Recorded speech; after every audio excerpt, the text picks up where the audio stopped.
bắt số đây bằng bong thì ngọc nhé bắt sầm rạp bong bong này còn miếng panh ha tờ lơ trái xí mà tờ lơ trái xí gặp pin về là hòmแบบนี้chẳng cứ dương miên vị trí đầm bay thôi cùng ôi về là hòmแบบนั้นpada saat ini trái xí của nhóm vi miền tam rồi chi thì lâu về là sao ta cũng pearl chi thì chẳng dương thôi vì đầm bay cùng ôi về là hòmแบบนั้นchẳng cứ từ bốn cứ dương miền ประมาณវាជា3 4ចំណុចដែរសម្រាប់ការដោះស្រាយបញ្ហាបែបហ្នឹងបាទឥឡូវយើងបិទវាមកបាទអញ្ចឹងដំបូងគឺយើងចុចទៅលើ key window បូកជាមួយនឹងអក្សរ O បាទrồiហើយយើងធ្វើការនេះយើងវាយពាក្យនេះមួយមកrồiហើយយើងចុច OK បាទបន្ទាប់ពីយើងចុច OK មកវាចេញទាំងបែបនេះយើងធ្វើការ select all rồiហើយយើងធ្វើការ delete បាទសម្រាប់បញ្ហានោះដោយសារតែយើងអត់ដែលបានសម្អាតទៅលើកាកសំណល់នៅក្នុង drive C ដល់ពេលអញ្ចឹងទៅវាធ្វើឲ្យកុំព្យូទ័ររបស់យើងនេះវាឡើងក្រហមនៅក្នុង drive C បាទនេះវាមានទំហំនៅសល់តែ 7G ទេបាទឥឡូវយើងហើយមួយចំណុចហើយបាទឥឡូវយើងចូលទៅភាសាទៀតចុច Windows បូកជាមួយនឹងអក្សរ O ឬក៏យើងបើក run នឹងឯង Windows បូកអក្សរ O បាទrồiហើយយើងវាយ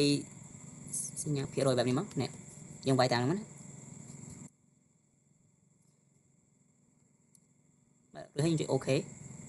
បន្ទាប់ពីយើងចុច OK មកយើងធ្វើការ select all rồiហើយយើងចុច delete យើង tick បែបនេះមកrồiហើយយើងចុច skip មក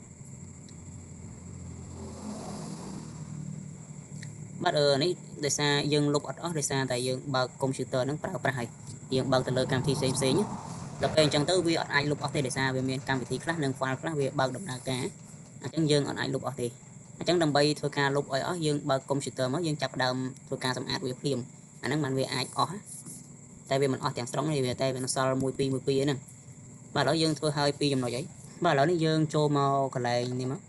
ចូល Level Up Search យើងវាយពាក្យ Disk Clean Up rồiហើយយើងចុចទៅលើ Disk Clean Up នេះយើងចុច Open វាមក2ដង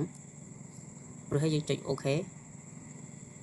បន្ទាប់មកយើង Clean Up System File នេះយើងចុច Clean Up វាមកបាទrồiហើយយើងចុច OK ម្ដងទៀតមកបាទឥឡូវនេះវាកំពុងតែធ្វើការ check ទៅលើ file ផ្សេងៗ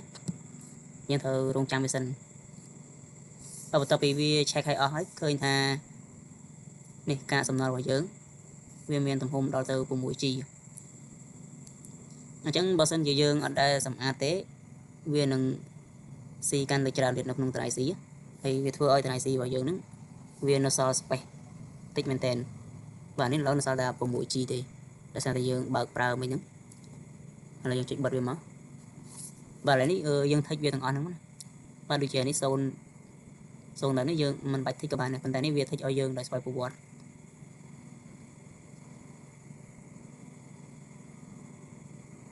និយាយទៅពេញហ្នឹងវាពេញដោយសារតែ Windows របស់យើង update នេះ Windows update clean up នេះបាទrồiហើយយើងចុច OK មកដើម្បីធ្វើការលុបបន្ទាប់ពីយើងចុចធ្វើការលុបហើយយើងត្រូវរងចាំវារហូតដល់តែវាដើរចប់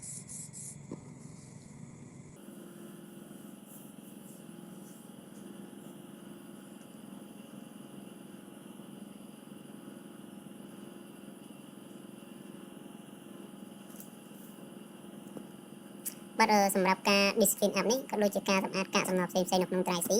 វាជួយឲ្យកុំព្យូទ័ររបស់យើងនឹងដើរលឿនជាងមុនហើយមួយទៀតវាធ្វើឲ្យ drive C របស់យើងនឹងវានៅសល់ space ច្រើនតែកាលណា drive C យើងនៅសល់ space ច្រើន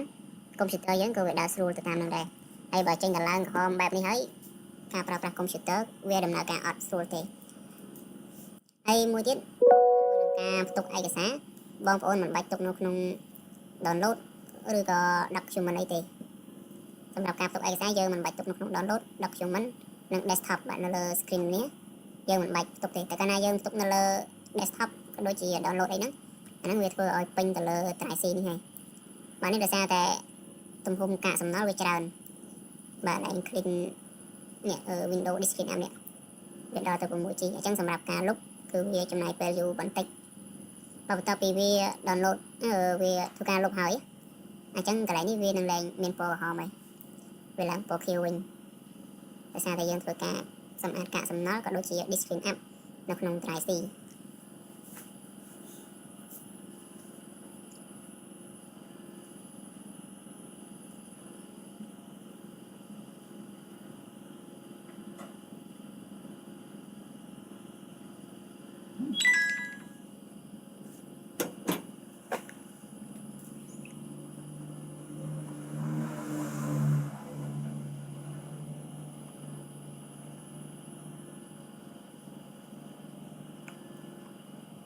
វាចេញមក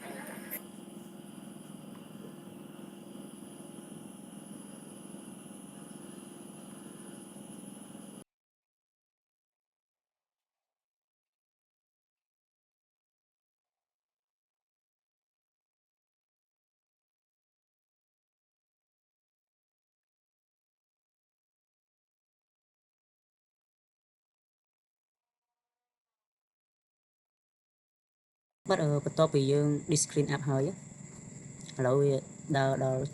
ចប់ហើយហើយយើងធ្វើការបើកវាមើលបាទឥឡូវឃើញថាវាលែងក្រហមហើយវាឡើងបានដល់ 10G វិញបាទនេះដោយសារតារាយ C របស់ខ្ញុំវាតូចហើយណាមួយនៅលើនេះវាមានវីដេអូក៏ដូចជាឯកសារដល់ពេលអញ្ចឹងវាអត់អាចឡើងបានច្រើនទេលុះត្រាតែយើងលុបវីដេអូនឹងចោលហើយនឹងឯកសារនៅក្នុង Telegram នេះយើងធ្វើការលុបវាចោលមកហើយមួយទៀតនៅលើ desktop វាមានកម្មវិធីនិងមាននេះឯកសារផ្សេងៗរបស់ខ្ញុំនេះអញ្ចឹងកាលណាយើងទុកឯកសារនៅលើ desktop ក៏វាធ្វើឲ្យពេញតារាយ C របស់យើងនេះដែរអញ្ចឹងវាអត់អាចឡើងបានច្រើនទេចង់ឲ្យវាសល់ space ច្រើនក៏តែយើងកុំទុកឯកសារនៅក្នុងតារាយ C នេះ download ហើយនឹង document នេះក៏ដូចជា picture video music អីហ្នឹង desktop អីហ្នឹងគឺយើងកុំទុកនៅក្នុងហ្នឹងតែកាលណាយើងទុកនៅក្នុងហ្នឹងវាពេញតារាយ C តែកាលណាវាពេញតារាយ C computer វាចាប់ផ្ដើមដើរយឺតដើរស្ពឹកវាពិបាកក្នុងការធ្វើការបាទអីវីដេអូនេះយើងមានតែប៉ុណ្្នឹងឯងហើយបាទហើយសម្រាប់បងប្អូនដែលគាត់មានចម្ងល់អីអាច comment សួរនៅខាងក្រោមបានណា